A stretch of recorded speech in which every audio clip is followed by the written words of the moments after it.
ഗവി വനത്തിലെ ആദിവാസിയുടെ വിശേഷങ്ങളാണ് ഇന്നത്തെ സ്റ്റോറി. ഗവി ഗേറ്റിലെ പ്രിയ പ്രേക്ഷകർക്ക് എല്ലാവർക്കും ഒരിക്കൽ കൂടി സ്വാഗതം. പഴണപ്പൂവിന്റെ സുഗന്ധത്തിലാണ് ആദിവാസി ഊരുകൾ.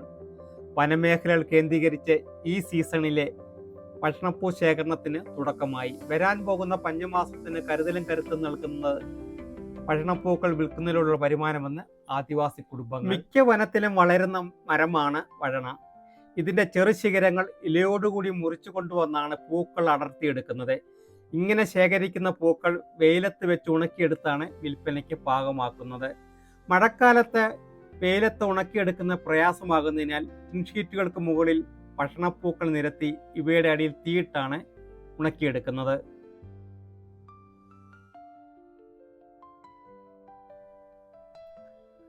പഴണപ്പൂക്കൾ ശേഖരിക്കുന്ന സമയമാകുമ്പോൾ സ്ഥിരമായി താമസിക്കുന്ന ഊരുകളിൽ നിന്നും കുടുംബസമേതം കൂട്ടത്തോടെ ഇവർ കാട് കയറിയാണ് പതിവ്. ഇവിടെ എത്തി ആദ്യം താമസിക്കുന്നതിന് സുരക്ഷിതമായ ഇടമൊരുക്കും. ഇതിനുശേഷം പ്രായമായവർ പഴണമരം തേടിയുള്ള യാത്രയിലാണ്. മരത്തിൽ നിന്ന് ശേഖരിക്കുന്ന ശിഖരങ്ങൾ ചെറു കഷ്ണങ്ങളാക്കി കോതിയെടുത്ത് താവളത്തിലെത്തിക്കും. ഇവിടെ കുടുംബാംഗങ്ങളെല്ലാം ചുറ്റിനും ഇരുന്നാണ് പൂക്കൾ അടർത്തിയെടുക്കുന്നത്, നമ്മൾ ഈ കാണുന്നത് പോലെ. നാട്ടിലും വഴണമരം ഉണ്ടെങ്കിലും പൂക്കുന്നത് അപൂർവമാണ്. നാട്ടിൽ ഇവയുടെ ഇലകൾക്ക് നല്ല വലിപ്പമുണ്ട്. അതേസമയം കാട്ടിൽ വഴണമരം പതിവായി പൂക്കും. ഇവയുടെ ഇലകൾക്ക് വലിപ്പം വളരെ കുറവുമാണ്. ഉണങ്ങിയ പൂക്കൾക്ക് ഏകദേശം 1000 രൂപ വരെയാണ് വിപണിയിലെ വില. ഉണക്കക്കുറവ് വന്നാൽ വില വീണ്ടും കുറയും. 3 കിലോയോളം ഉണങ്ങുമ്പോഴാണ് 1 കിലോ ഉണങ്ങിയ പൂക്കൾ ലഭിക്കുന്നതെന്ന് ആദിവാസി കുഞ്ഞുമോൻ പറയുന്നു. ഭക്ഷണപ്പൂവിന് നല്ല വിലയുണ്ട്. ഇടനിലക്കാർ വഴിയാണ് മിക്കപ്പോഴും കച്ചവടം ഉറപ്പിക്കുന്നത്. പണത്തിൻ്റെ ആവശ്യം കാരണം ഇടനിലക്കാർ പറയുന്ന വിലയ്ക്ക് കൊടുക്കും. ഇത് കാരണം മിക്കപ്പോഴും യഥാർത്ഥ വില തങ്ങൾക്ക് ലഭിക്കാറില്ലെന്നും പതിവായി തങ്ങളെ കബളിപ്പിക്കാറുണ്ടെന്നുമാണ് ഇവരുടെ പരാതി. മിക്കപ്പോഴും മഴക്കാലത്താണ് ഇവയുടെ സീസൺ തുടങ്ങുക. പൂക്കൾ ഉണക്കിയെടുക്കുന്നതിനെ സംബന്ധിച്ച് ആദിവാസി കുഞ്ഞുമൻ പറയുന്നൊന്ന് കേട്ടാലോ. ഇത് 5 മാസം കഴിയണം ഈ സാധനം ആവണമെങ്കിൽ. ഇപ്പോഴതിൻ്റെ സീസൺ. ഇത് നമ്മൾ കയറിപ്പോയി ഒടിച്ച് അതേപോലെ കമ്പ് ഒടിച്ച് കൊണ്ടുവന്ന് കെട്ടിക്കൊണ്ടുവന്നിട്ട് മഴയല്ലേ എല്ലാം ഊരിപ്പറക്കി അതൊക്കെ 2-3 ദിവസം ഉണ്ടാക്കുന്ന സാധനങ്ങളായത്. നമുക്കങ്ങനെ ഒരു ദിവസം കൊണ്ട് ഇത്രയും കിട്ടത്തില്ല. അങ്ങനെ നമ്മുടെയൊക്കെ ഒരു ജീവിതം.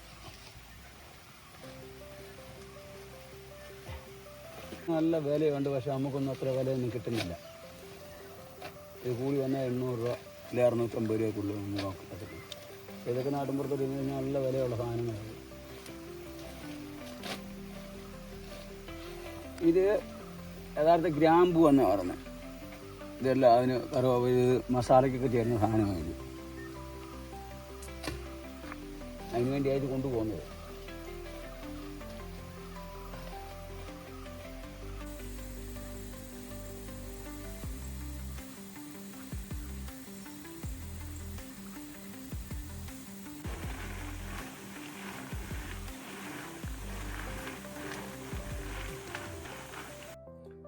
പശ്ചിമഘട്ടത്തിൽ തദ്ദേശീയമായ ഒരു ഔഷധസസ്യം കൂടിയാണ് പഴണ. പല പേരുകളിലാണ് ഇവയെ അറിയപ്പെടുന്നത്. ഓരോ നാട്ടിലും ഓരോരോ പേരുകൾ. പഴണ, വഷ്ണ, വെള്ളക്കൊടല, കുപ്പമരം, ശാന്തമരം, ഇലമംഗലം തുടങ്ങിയ പേരുകളിലൊക്കെ ഇവയെ അറിയപ്പെടാറുണ്ട്. ഈ വൃക്ഷങ്ങൾക്ക് 25 മീറ്റർ വരെ ഉയരത്തിൽ വളരാറുണ്ട്. ഇലയും തോലുമെല്ലാം ഔഷധ ഗുണങ്ങളുള്ളവയാണ്. ചില പ്രത്യേക ചിത്രശലഭങ്ങളുടെ പ്രജനനം ഈ വൃക്ഷത്തിൽ നടക്കാറുണ്ടെന്നുമാണ് വനപാലകർ പറയുന്നത്. നമ്മളൊക്കെ വീട്ടിൽ ഇതിൻ്റെ ഇല ഉപയോഗിച്ച് ഭക്ഷണങ്ങളൊക്കെ തയ്യാറാക്കാറുണ്ട്. അപ്പോൾ നാട്ടിലുള്ള എല്ലാവർക്കും ഈ വൃക്ഷം സുപരിചിതനാണ്. നമ്മുടെ ഈ സ്റ്റോറികളൊക്കെ നിങ്ങൾക്ക് ഇഷ്ടപ്പെട്ടിട്ടുണ്ടെങ്കിൽ ലൈക്ക് ചെയ്യണം, ഷെയർ ചെയ്യണം, സബ്സ്ക്രൈബ് ചെയ്യണം. നിങ്ങളുടെ പ്രിയ കൂട്ടുകാർക്കൊക്കെ അയച്ചു കൊടുക്കണം. ഇതുപോലുള്ള കാട്ടിലെ വിശേഷങ്ങളുമായിട്ടൊക്കെ നമ്മൾ വീണ്ടും വരും. ഓക്കെ.